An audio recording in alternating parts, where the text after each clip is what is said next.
अगर कभी आप इनसे पूछने बैठ जाओगे तो ये तो महाराज ऐसा खेल खेलेंगे आपके साथ। लेकिन एक बात याद रखना, ठाकुर जी खेलते जरूर हैं, आपको विचलित जरूर कर देंगे, आपको परेशान जरूर कर देंगे। वो खेलते हैं, जो प्रेम करता है वो परेशान करता है।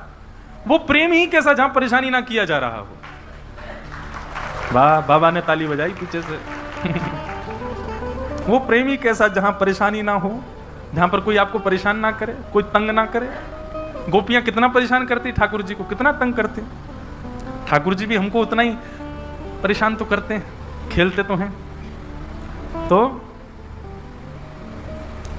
भगवान बोले अर्जुन जो कहूंगा सो करेगा? बोले हाँ करूंगा करूंगा। अर्जुन पूरा तैयार हो गया। अब बाकी सबकी बात एक तरफ, इन्हीं की बात माननी है मुझे। भगवान बोले देख, सबसे पहली बात अर्जुन, अगर कोई व्यक्ति प्रतिज्ञा लेता है कि मैं ऐसा करूंगा और वो यदि वैसा नहीं करता है तो उसको 2000 वर्ष के लिए नरक जाना पड़ता है। तैने प्रतिज्ञा ली थी कि बालकों के हत्यारे को तू छोड़ेगा नहीं। अर्जुन ने तुरंत तलवार निकाली, बोले मैं बस यही चाह रहा था, हाँ बस एक बार आज्ञा कर दो मुझे। भगवान बोले सुन सुन सुन, पहली बात तो अपनी प्रतिज्ञा का पालन कर, और दूसरी बात, जिस मां ने अपने बच्चे गवाए जब तक वो ना कहे तब तक तू नहीं मार सकता उसको। तो मतलब द्रौपदी का कहना बहुत आवश्यक है, और द्रौपदी कर रही है मना, चल वापस रख ले म्यान में तलवार। अर्जुन ने फिर तलवार रख ली, बोले अभी नहीं मार सकते क्योंकि द्रौपदी की आज्ञा नहीं है। लेकिन भीम तेरे बड़े भैया हैं, उनकी बात का तो तुझे सम्मान करना चाहिए। और भीम कह रहे हैं कि तू छोड़ दे मैं मार दूं, इसका मतलब वो सीधा सीधा कहना चाह रहे हैं कि तू मार दे, उनकी बात तो तुझे माननी चाहिए। अर्जुन फिर तलवार निकालने लगा, अब तो मार ही देता हूं ठाकुर जी, एक तो प्रतिज्ञा भी है, बड़े भैया की भी आज्ञा होगी, दो तो पक्ष आ गए ना, एक अकेली द्रौपदी तो मना कर रही है बस। भगवान बोले युधिष्ठिर भीम से भी बड़े भैया हैं, उनकी बात तो तुझे माननी चाहिए, तलवार भीतर कर ले। अर्जुन बोला मुझे इन लोगों की बात मत बताओ, मेरी प्रतिज्ञा, आप अपना निर्णय बताओ। भगवान बोले मैं अपना बताऊं? बोले हाँ बताओ।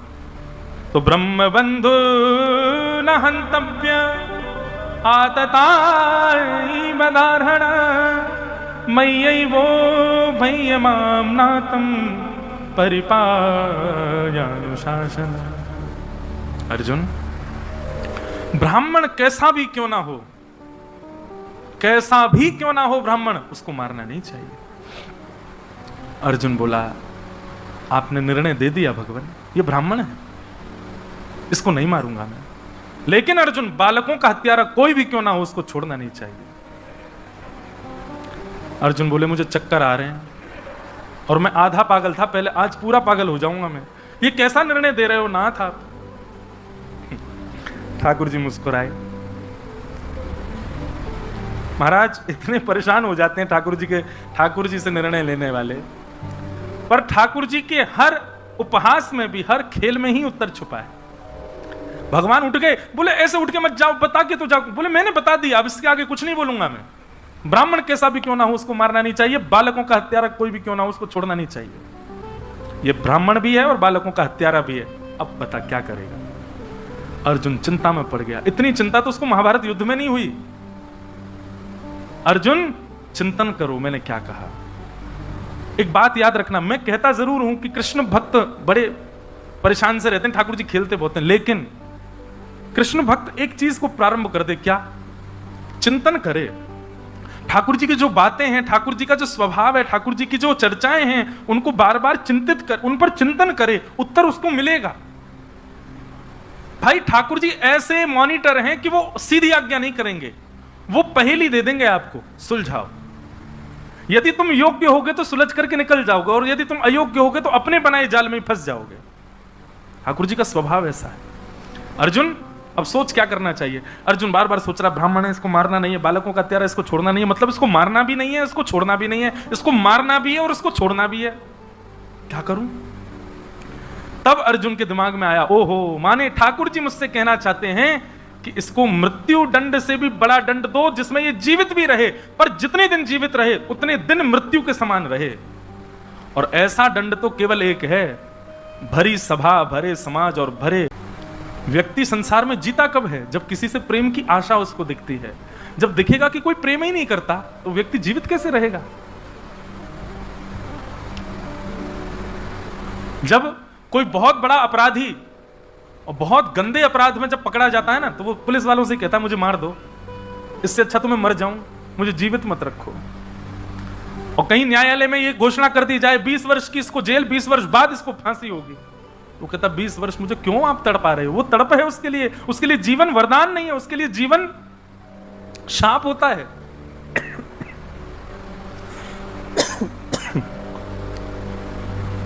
अश्वत्थामा ने छोटे छोटे बालकों को मारा है, कुमार बालकों को मारा है, भरी सभा को उपस्थित कर लिया, चारों तरफ लाखों लोग खड़े हैं, बीच रंग मैदान में खड़े होकर के अर्जुन ने उसकी आधी मूंछ काट दी, आधी दाढ़ी काट दी, आधे केश मोड़ दिए, और ब्राह्मणों की सबसे बड़ी पहचान उनकी शिखा का छेदन कर दिया। और ब्राह्मण के मस्तिष्क में ब्रह्म तेज की मणि होती है, उस मणि को निकाल लिया और धक्के मार करके बाहर निकाल दिया। लोग पत्थर फेंकने लगे अश्वत्थामा के ऊपर। अश्वत्थामा को देखते हैं लोग तो फिर उस स्थान की ओर नहीं देखते हैं, उस दिशा की ओर नहीं मुंह करके बैठते हैं जहां अश्वत्थामा खड़ा है। ऐसा अश्वत्थामा का जीवन हो गया, रोता रहता है बस, मैंने क्या कर दिया ये। भगवान बोले यही इसके लिए दंड है। आज भी अश्वत्थामा जीवित है, चिरंजीवी है, और आज भी रुदन करता है। अगर किसी को पता चल जाए कि अश्वत्थामा घूम रहा है, लोग बाग घर बंद कर लेंगे, द्वार बंद कर लेंगे, खिड़कियां बंद कर लेंगे अपनी। अश्वत्थामा, भगवान ने उसको ऐसा दंड दिलवाया अर्जुन से कि अब ये जीवित रहेगा, मृत्यु की पुकार करेगा, मृत्यु की कामना करेगा, पर इसको मृत्यु मिलेगी नहीं। भगवान ने अश्वत्थामा को धक्के देकर के बाहर निकलवाया। ठाकुर जी ने कहा भैया देखो अब सब व्यवस्थित हो गया, द्रौपदी के साथ में कष्ट जरूर हुआ है, पर जो होनी है उसको तो कोई नहीं टाल सकता। अब तुम लोग व्यवस्थित हो जाओ समस्त पांडवों, अब मैं द्वारिका जा रहा हूं, अब लीला पूर्ण हुई, अब मुझे द्वारिका जाना चाहिए। तुम लोगों का सब व्यवस्थित होगा, महाभारत युद्ध जीत गए, चलो इंद्रप्रस्थ को संभालो, मैं जाता हूं। त्राहि माम, हे द्वारिकाधीश, हे योगेश्वर कृष्ण, हे जगन्नाथ। यहां पर जगन्नाथ शब्द कहा है, जगन्नाथ स्पष्ट नहीं है, पर नाथ का ही पर्यायवाची होता है पति, पति को ही नाथ कहते हैं। अगर आप जगन्नाथ को जगतपति कहो तो कोई गलत नहीं है उसमें, श्रीनाथ को यदि श्रीपति कहो तो कोई बुराई थोड़ी है उसमें, द्वारिकानाथ को द्वारिकापति कहो, बद्रीनाथ को बद्रीपति कहो, उसमें कोई गलत नहीं। नाथ माने पति, नाथ माने रक्षक। यहां पर उत्तरा कहती है पाहि पाहि महायोगिन देव देव जगतपते, हे जगतपते, हे जगन्नाथ मेरी रक्षा करो। नान्यम तद्भयम पश्ये यत्र मृत्यु परस्पर। सुन रहे हैं, पर इतने में ही ठाकुर जी ने अदृश्य अंगुष्ठ मात्र रूप धारण किया और नासिका से होकर उसके गर्भ में प्रवेश कर गए। अपनी चक्रा नाम की गदा को ठाकुर जी ने आकाश में इतनी द्रुत गति से घुमाया कि आकाश में ब्रह्मास्त्र नष्ट हो गया और उत्तरा के बालक की रक्षा हो गई। ठाकुर जी ने उसके बालक को बचा लिया। हमारे पूज्यपाद था बीच से कटा हुआ और बहुत सारे कीड़े उसको खा रहे थे, लेकिन सर्प मरा नहीं था। वहीं से श्रीमद वल्लभाचार्य जी महाराज जा रहे थे। वल्लभाचार्य जी महाराज ने जैसे देखा सर्प बेचारा कटा हुआ पड़ा है, इसको कितने सारे कीड़े खा रहे हैं, वल्लभाचार्य जी महाराज ने हाथ में जल लिया और सर्प को अपने भजन के बल से उसकी पीड़ा का निवारण करने वाले थे। तभी भगवान प्रकट हो गए और प्रकट होकर के बोले हे महाप्रभु जी क्या कर रहे हैं आप? बोले मुझे इसका कष्ट नहीं देखा जा रहा, मैं इसका कष्ट दूर कर रहा हूं। ठाकुर जी बोले नहीं, आपको अभी कष्ट दिख रहा है, लेकिन इसके पूर्व रिवर्स में जाके देखो। बोले क्या है रिवर्स में? तो भगवान कहते हैं ये पूर्व जन्म में गुरुजी थे, ये जो हैं सर्प, और ये जितने चेंटी इनको खा रही हैं कीड़ा, ये सब इनके चेला थे। बोले तो इन्होंने क्या किया? बोले इन्होंने केवल और केवल मठ मंदिर बनाने के लिए और केवल खूब सारी दक्षिणा ऐंठने के लिए ही शिष्य बनाए थे, इनका कल्याण करने के लिए इनको शिष्य नहीं बनाया। और उसकी गति ये हुई कि मृत्यु के बाद वो सारे शिष्य भी इनके नरक में गए और ये गुरुजी भी नरक में गए। महाशिष्यों ने जाकर के जब देखा हम नरक में, हमने तो गुरुजी से दीक्षा ली थी, फिर नरक कैसे आ गए? बोले गुरुजी की भावना अच्छी नहीं थी। बाद में अपने कर्मों की गति के कारण वही गुरुजी ये सर्प बन के आए हैं और इनके समस्त शिष्य इनसे बदला लेने के लिए ये कीड़े मकोड़े बन के आए हैं। और आज ये सब अपने पूर्व जन्म का बदला ले रहे हैं इनसे, उनको नोच नोच के खा रहे हैं। बोले तुम्हारी वजह से अधोगति हुई हमारी। तो आप किसी पर दया करो ये अच्छा है, परंतु आप उसके लिए ठाकुर जी को नहीं कोस सकते। आपने ऐसा क्यों किया, इसके साथ ऐसा क्यों किया? क्योंकि आप रिवर्स में जाके नहीं देख सकते, ठाकुर जी को सब पता है। भीष्म पितामह कहते हैं मुझसे ज्यादा पापी तो ये कौरव हैं, इनको आपने एक एक बाण में मरवा दिया और मेरे शरीर में एक सैकड़ों बाण, क्या इतना बड़ा पापी हूं ठाकुर जी मैं? और रही बात आपके कर्मों की गति, मुझे आज समझ में आ गई, ठीक है, मुझे 100 जन्मों की याद है, मैंने कोई पाप नहीं किया, 100 जन्मों तक मैंने कोई पाप नहीं किया, फिर इतना कष्ट आपने मुझे कैसे दे दिया? भगवान मुस्कुरा करके बोले भीष्म पितामह तुम्हें 100 जन्मों की याद है? बोले हाँ। 101वां जन्म याद नहीं है तुमको? भीष्म पितामह बोले मतलब? बोले तुम्हें क्या लगता है 100 ही जन्म हुए तुम्हारे अभी तक? भगवान ने 101वें जन्म का दृश्य दिखाया भीष्म पितामह को। वहां एक वो राजकुमार थे, उनको शौक था, वो वन में जाते कीड़ों को पकड़ करके उनमें सुई चुभोते थे, और जब वो कीड़ा अपने हाथ पांव चलाता तड़पता था तब ताली बजा के हंसते थे, आहा मजा आ गया, आनंद आ गया। भीष्म पितामह देख करके हाथ जोड़ बोले भगवान आपको केवल आप ही जानते हो और कोई नहीं जानता, आप कब कहां किस कर्म के कौन से भोगों को कब भुगवा दो कोई पता नहीं।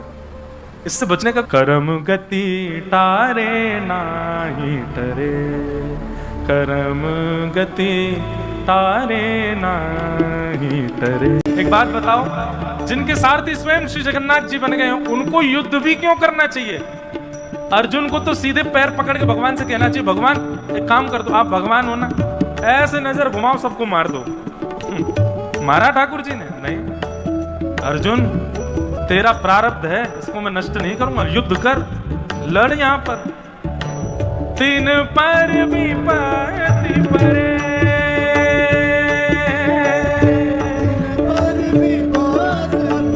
पांडव जिन के आप सारथी, पांडव जिन के आप सारथी, तीन पर विपत्ति परे, पर विपत्ति परे, कहत कबीर सुनो भाई साधो,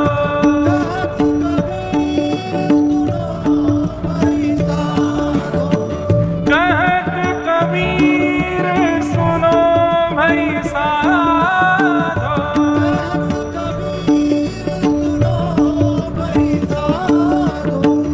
होनी हो के रहे, होनी हो के रहे, कर्म गति। तो उनका यश पहुंचते पहुंचते पहुंचते चित्रकूट में एक संत को जाकर के पता चला कि वृंदावन में एक संत हैं और वो ऐसी सेवा करते हैं, संत सेवा करते हैं, वैष्णव सेवा करते हैं। तो चित्रकूट के महाराज जी ने मन बनाया कि मैं कभी वृंदावन जाऊंगा तो इन संत से जरूर मिलूंगा। वृंदावन गए और वृंदावन जाते समय उन्होंने पता पूछा, बोले कहाँ रहते हैं? बोले केसी घाट पर रहते हैं महाराज जी। वो ठीक है। अब वो जाने लगे केसी घाट की ओर, तो केसी घाट थोड़ा ही दूर रह गया था, तो वहां एक महापुरुष खड़े थे, उनसे पूछ लिया, बोले महाराज जी वो एक अमुक नाम के संत रहते हैं वृंदावन, उनकी बड़ी प्रशंसा, हम उनका दर्शन करना चाहते हैं, आप कृपा करके हमको उनके पास ले चलो। तो महापुरुष बोले अच्छा उनके बारे में सुना आपने? बोले हाँ, मैं भी वहीं जा रहा हूं, पर मुझे एक दो काम है, यदि आप मेरे संग ही चलो तो मैं एक दो काम है वो कर लूं, फिर चलें। बोले ये तो और अच्छा है, हमको भटकना नहीं पड़ेगा, आप इतना प्रेम करता है तो पा लेते हैं। प्रसाद पा लिया, खूब बढ़िया रज रज के प्रसाद पवाया उनको महापुरुष ने। प्रसाद पा करके पेट भर गया, जल आदि पान करके महाराज आनंदित हो गए। बोले अब चलें? बोले बस चल रहे हैं, एक काम और रह गया है, एक व्यक्ति आना है हमसे मिलने के लिए, वो बस वो मिल जाए उसके बाद हम चलते हैं, तब तक आप क्या करोगे? बोले हम क्या करें बताओ? बोले आप एक काम करो, प्रसाद अब पौड़ जाओ, आप लेट जाओ, हम आपके थोड़े चरण दबा देते। अरे नहीं नहीं नहीं, चरण नहीं दो, आपको हमारी सौगंध है, दबाने दो ना, चित्रकूट से आए हो आप। महाराज चरण दबाने लगे उनके, खूब सेवा करी, उनके सर की सर दबा में, कभी हाथ दबा में, कमर दबा में, खूब सेवा, घी गर्म करके ले आए, पैरों में मालिश करने। अरे भैया बस करो, इतना काहे को सेवा कर रहे? नहीं नहीं करने दो। इतने में एक महापुरुष और आ गए वहां पर, तो लेटे हुए चित्रकूट के महात्मा, उन्होंने पूछा महापुरुष ने आप कहां से पता? बोले हम चित्रकूट से आए हैं भैया, हम आए तो थे अमुक महापुरुष के दर्शन करने, पर ये रास्ते में हमको जे मिल गए, ये बोले कि हम आपको ले चलेंगे वहां पे। अब रुक गए, अभी भोजन भी पवा दिया, लिटा भी दिया, पैर भी दबा रहे हैं, बताओ। तो दूसरे महापुरुष जो है जोर से हंसने लगे, बोले आप जिन महापुरुष से मिलने आए हो ये वही हैं, इतनी देर से वही आपकी सेवा कर रहे हैं, आपको भोजन पवा दिया, लिटा दिया, पैर दबा दिए, ये सब वही कर रहे हैं। तो चित्रकूट के महापुरुष जो आए वो इतना रोए, नेत्रों से प्रेमाश्रु गिरने लगे। बोले ये वास्तव में महापुरुष है, पता ही नहीं लगने दिया कि ये वही हैं। ये गोपनीय, अपने यश के प्रति गोपनीयता रखना ये ठाकुर जी का गुण है, और यदि ये गुण हमारे अंदर आ जाए तो समझना वैष्णवता पुष्ट हो रही है।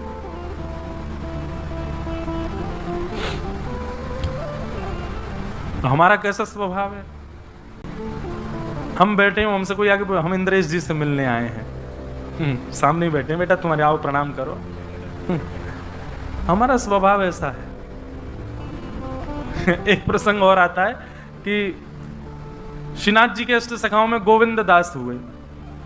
उनका पहले नाम था गोविंद स्वामी, पर दीक्षा के बाद उन्होंने अपना नाम रख लिया गोविंद दास।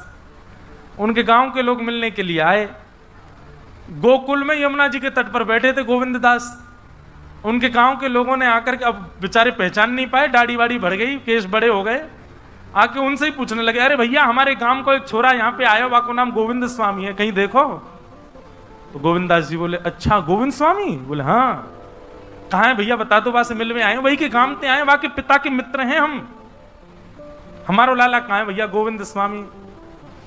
गोविंददास जी बोले ओहो, तो 4 साल पहले पधार गए बेचारे, वो तो पधार गए, खत्म हो गए बेचारे, ठाकुर जी के पास चले गए। गांव के लोग बोले पधार गए? बोले हाँ पधार गए, राम नाम सत्य हो गया उनका। गांव के लोग बड़े दुखी हो गए, बोले अच्छा हमने सुनी है गोकुल में उनके गुरु जी गुसाई विठलनाथ जी रहते हैं। हाँ बोले वो सामने विराज रहे हैं, आप उनके दर्शन कर लो। ये सब लोग रोते रोते गए, बोले बाबा तुम्हारो चेला हो हमारे गांव को छोरा गोविंद स्वामी, बेचारो पधार गए हो, आपने गांव में कोई संदेश ही ना भिजवाए हो। गुसाई जी बोले कौन चेला? बोले गोविंद स्वामी। बोले गोविंद स्वामी कब पधारे? बोले अभी अभी एक व्यक्ति मिला, उसने कही गोविंद स्वामी तो पधार गए। बोले कौन मिला? उन्होंने दूर से देखा, वो गंगा जमुना जी किनारे बैठा, बड़ी दाढ़ी है उसके, वो वही। तो गुसाई जी इसके बोले वो गोविंद स्वामी तो हैं, उनको बुलाया। ए सुनो, ये तुम्हारे गांव के लोग आए, तुमने इनसे ऐसा क्यों कहा कि गोविंद स्वामी तो पधार गए? गोविंददास जी बोले 4 साल पहले मैं गोविंद स्वामी था, पर जब आपने श्री कृष्ण के चरणों में अर्पित कर दिया, अब स्वामी नहीं, अब तो मैं दास हो गया, इसलिए मैंने इनको कहा स्वामी तो 4 साल पहले पधार गया, अब तो दास जीवित है। तो भाई ये वैष्णवों का स्वरूप होता है, वो गोपनीय रखते हैं अपने भाव को, अपने प्रभाव को, अपनी योग्यताओं को। जो इनका प्रदर्शन करता हो वो वैष्णव नहीं हो सकता। ठाकुर जी नहीं है प्रदर्शन में, वैष्णव कैसे प्रदर्शन का अधिकारी हो सकता है? ऐसी भाव। तो ठाकुर जी का स्वभाव स्वयं करने के बाद में बल किसको दे दिया, योग्यता किसको दे दी? उत्तरा को। पर इस भेद को कुंती समझ गई, कुंती पहचान गई। कुंती ने भगवान का हाथ पकड़ा, बोले 2 मिनट एकांत में आओ मेरे पास।